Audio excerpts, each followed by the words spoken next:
your next educational life journey. You are our next generation of leaders, and you are our future.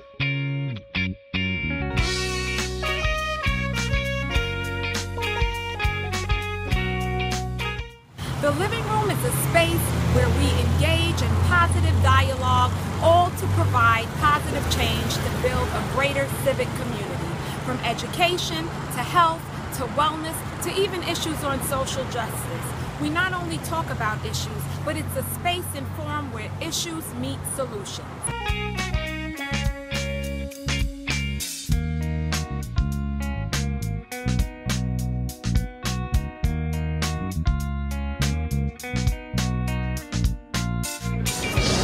Welcome to the living room.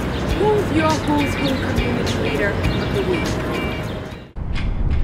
Join us today at PS 46 in Fort Greene, Brooklyn, where a class of 5th grade students will receive a visit from activist and author of Nobody Gonna Turn Me Around, Doreen Rappaport. The students read the book about the civil rights movement, as well as understood the importance of the civil rights movement and the impacts of the civil rights movement had on our history. Let's catch a glimpse of Jo as she brings us up to speed on what the children have accomplished so far in the program, and Ms. Rappaport as she works with the students on the writing process, as well as critique and revise their drafts. We still live in a segregated society, don't we? Where people gather together. We have to understand this, that what we're doing and what the work we're trying to do, and we're hoping that the Garner case and the Rice case, it kills me with that kid, and the Michael Brown, we're hoping that these tragedies may be used to make some change. Because they remind us of how far we still have to go, kids. And I don't think it's harder for you as kids than it was for me. Just remember that. Okay, now we're going to read what we've done. And remember, this is your first draft. You might have gone over it a lot of times. It's your first draft. When you do your second draft, we're going to have a Skype session. And we're going to go over it. Don't worry. Don't be upset if I make criticisms. Criticisms are how we get things better, okay? But when you do give criticisms, you have to try to find out, what we call it lurking. Sometimes you write something. Didn't I tell you about that editor, or I told her my book on Jackie Robinson was so fabulous? And then I met with her and she said she didn't think it worked at all. She didn't think it worked at all, and I redid the whole thing. I was shocked when she said she didn't think it worked at all. I was shocked. I thought she was going to tell me how small it was and how great it was. But it wasn't great yet. This is almost like what we're doing right now is a sharing, but it's almost like when I ask you the question, what do you think? And there's no wrong answer when I ask you, what do you think? So this is when you just think about this, your first draft right now is, what do I think? Right. So before we put the final edit into the book, and when we have our book, and I told you guys before you're 11 years old, you'll be published writers by 11, before you're 11, which is major, which is an ending.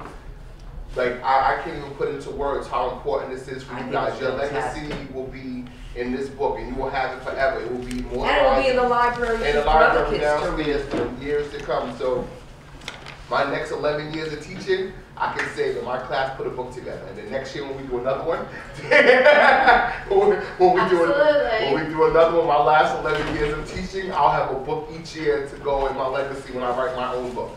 So Jo, tell me the importance of engagement in literacy. Sure. And first of all, engagement is our mission.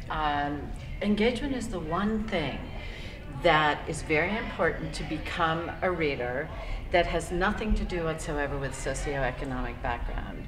We've heard of all the ways that students come into school at the beginning. Kids from certain backgrounds come in more prepared than others, et cetera, et cetera. And to try to fill that gap, engagement is really important. It's very logical too. If you like to read, if you like what's in your book, you're more likely to read more, and which will strengthen your skills. And so we focus on engagement. And the way we do that is to work with books and authors that reflect the communities of the kids that we work with. Here's just one thing where she said, the cops took advantage. What does that mean? Like they took it too far. I think we want you to be specific. What exactly did they do? Instead of saying they took advantage, what did they do? They put him in the chokehold. Okay, instead of the police put him in the chokehold, and Eric kept shouting he couldn't breathe, but the cops ignored it, and in the process, they killed him. Okay, so you want to be specific. They took advantage doesn't tell us anything. And it's a very simple thing, but it's also a very difficult thing at the same time, to find authors who can reflect the communities. We're always looking for Hispanic authors, we're always looking for Black authors, we're looking for people that the kids can take, get a sense of inspiration from without banging them on the head by saying, we're inspiring you. No, it's very simple. You meet people who grew up like you did, and they're the authors of the books that you're reading, and they have a lot to teach you. That can be very, very inspirational. Emmett Till, a 14-year-old, was killed by white brothers because he spoke improperly to the brother's sister, a white 20-year-old woman. My white brother or my Black brother is an expression we use for friends. Okay? It's not an expression we use when we say he was killed by his white brothers. He was killed by whites. Brothers means we got a close feeling with each other, okay? So it's an expression that maybe you would say, Doreen is my white sister, because we have a relationship that's a friendship. But somebody who kills you would not be your white. So that's when we're using language that's not appropriate. Was killed by whites because he spoke improperly to a white woman. Now, we do not know really what was said. I don't know if he spoke improperly to this woman.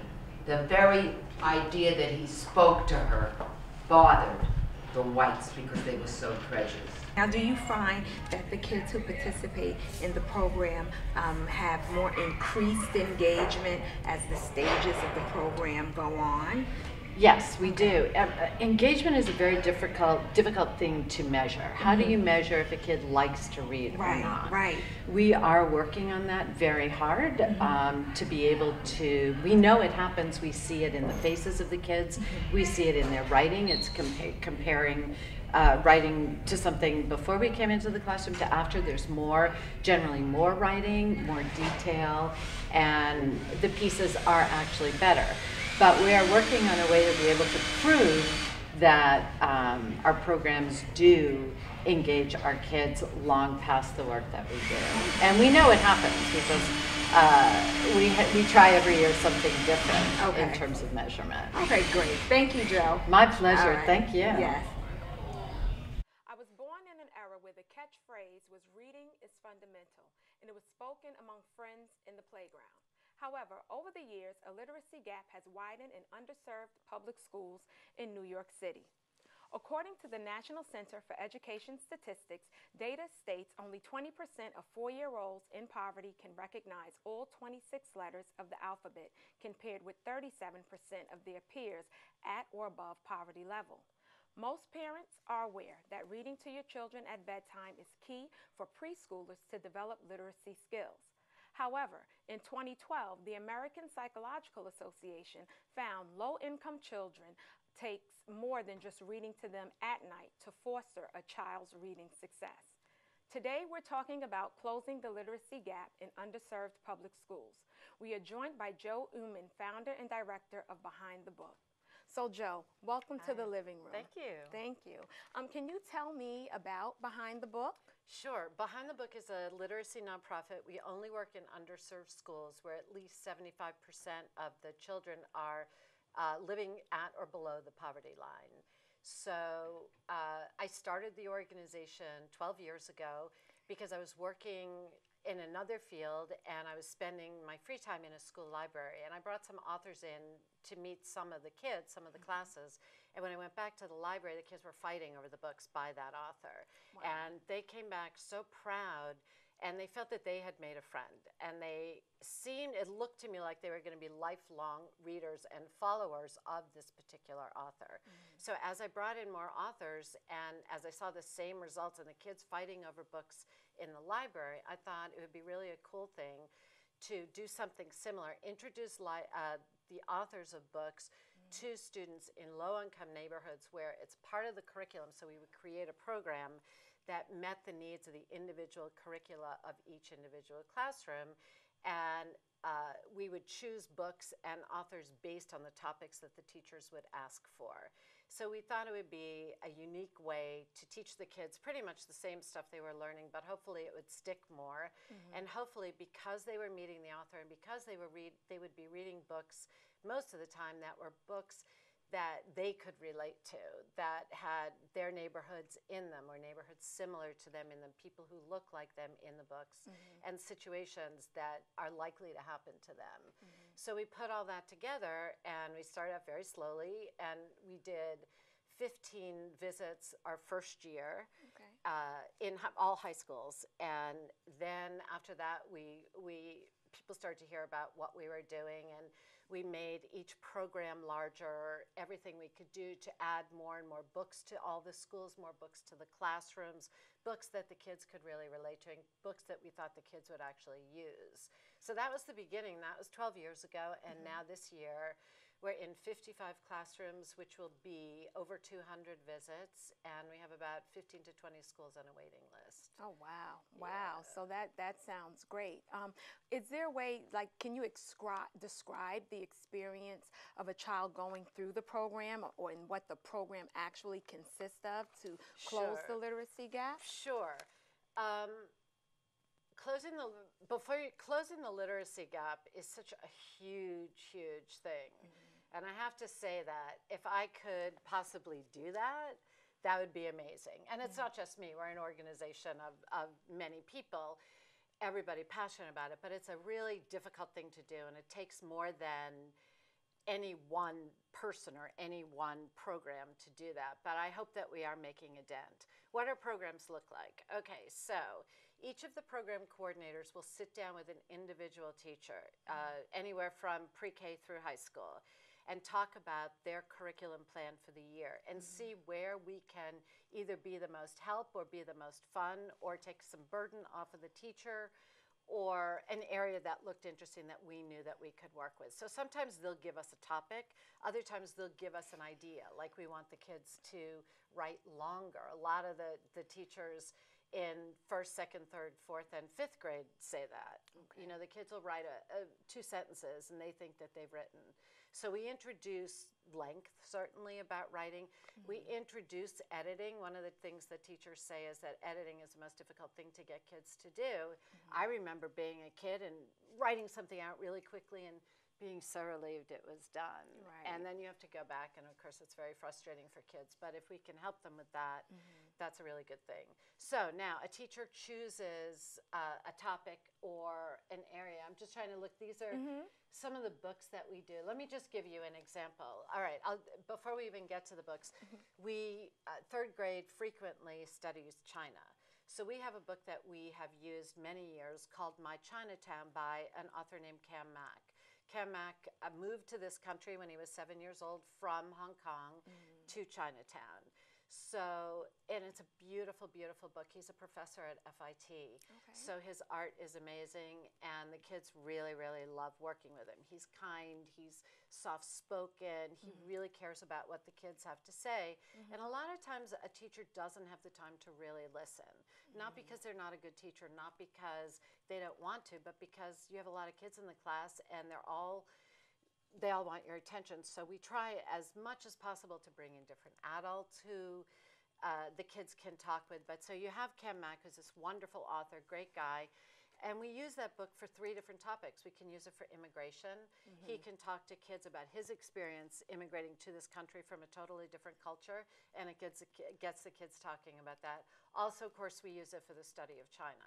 So when the kids are studying China, we come up with a writing plan, and usually the kids are going to write about comparing Chinese culture to American culture, and we We give them lots of different topics. They pick a topic out of the hat and they have to do research on it. But the author comes in twice, 3 times actually. The first time he talks about the books, he answers questions from the students. He sometimes will do a writing exercise or an art exercise, and then he will bring in a big dragon that he had that used to be in the Chinatown parade, the New Year's parade, and the kids will learn how to sketch it. And we try to explain to kids that sketching is like taking notes, but it's with a pencil, so it doesn't have to be perfect, it's just an idea. Right. So they really like doing that. And that's about, all of our workshops last about an hour and a half. The second workshop, we take the kids to Chinatown, and we go through, the author tours the kids. He takes them to the place where he lived that he shows in the book and all the other places in the book. And then we take them out for dim sum. We go out for lunch, and most of the kids have not had dim sum before. And we actually don't bring parents because we bring volunteers, but to have the parents of the kids, they look at some of the food and they go, oh, that looks horrible. And then none of the kids will eat it, you know. So then the third visit, we do writing, and then we also bring in writing mentors so that first we bring in researchers so that each student has an adult to work with to do their own research. And then 2 or 3 weeks later, we will bring in people to help the kids take their first draft to a second draft, which I was talking about before. Okay. And then at the end, the author comes back and does art with the students, and we give them reference material. And we have 2 of our own teaching artists on staff who come and do the art as well. And the final project for the kids in that case is a book written and illustrated by the students. And we do about 30 books a year, and each book looks the same as a book that you would buy in a store or take out of a library. Okay. And so each student gets a copy of it. We use pro bono designers, always looking for people who want to design, and they get a copy of it, and of course they have it for their portfolio. And the kids all get a copy of the book, and book ownership is one of the things about engagement, and very important to own books if you're an engaged reader. Okay, great. Great. I see you brought some books with you. Yes. Show me what they are and how these kids create books. Sure. This is a book that is, Renee Watson is the author of a book called Harlem's Little Blackbird. Okay. And it's a story about Florence Mills, who is an African-American singer and dancer who is discriminated against a lot. And her dream was to be a singer and a dancer. She did eventually get there, but there's no recording of her. So Renee wrote a book about her, and we use that book for the kids to write about their own dreams. So they're very, very, I just love, can I show this? Yes, where should I show it? Or you can show it right straight at the camera.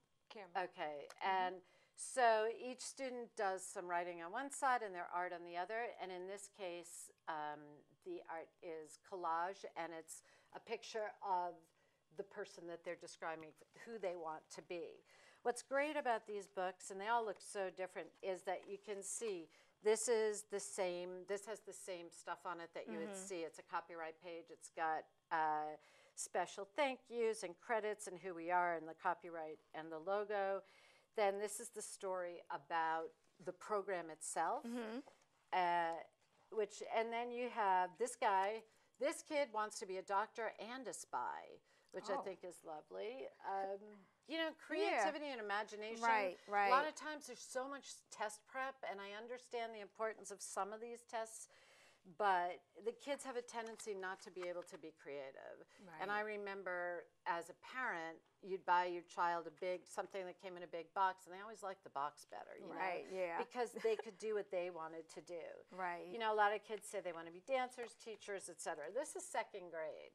And when you take home a book that has your name in it, it really says a lot. In fact, one of our kids who I had worked with last year worked with us again this year, this fall, and it was a special ed class in Harlem of 12 kids, and this boy comes up to the person who was in charge of the program and said, oh, by the way, Jordan, I'm an author also, and I'm already an author. I became an author last year. I'm even in the table of contents. Wow. And Jordan said, that's fantastic. We're going to write another book. What was your book about? Well, my book was about birds.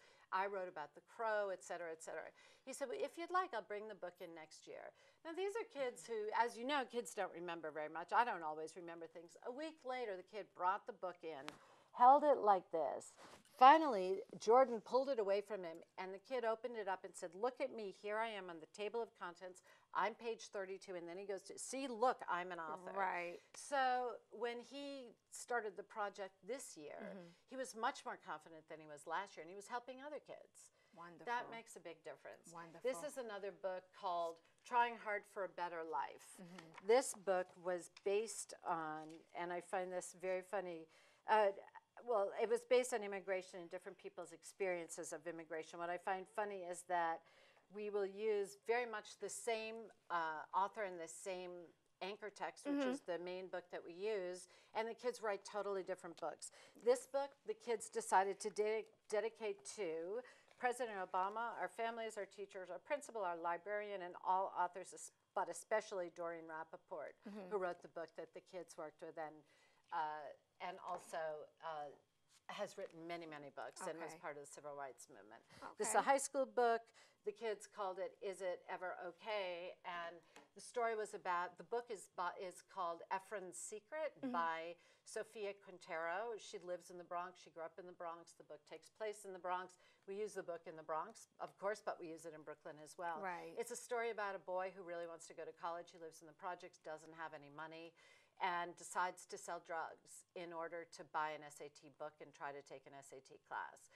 And the question that the students have to answer is it ever okay to do something that's wrong for a good reason? And there was a lot of discussion about that. That's the kind of book that kids can really relate to and read. And I think it's a perfect example of the kinds of books that we're always looking to work with. Wow, wonderful. And it really sounds like you have a really great program, and children are actually benefiting deeply from the program. Gosh, I hope so. Yes, thank you, Jo. Thank you for It's being my on pleasure. the living room. Thank you for having me. Yes, welcome. And to learn more about Behind the Book, you can visit www.behindthebook.org. Thank you.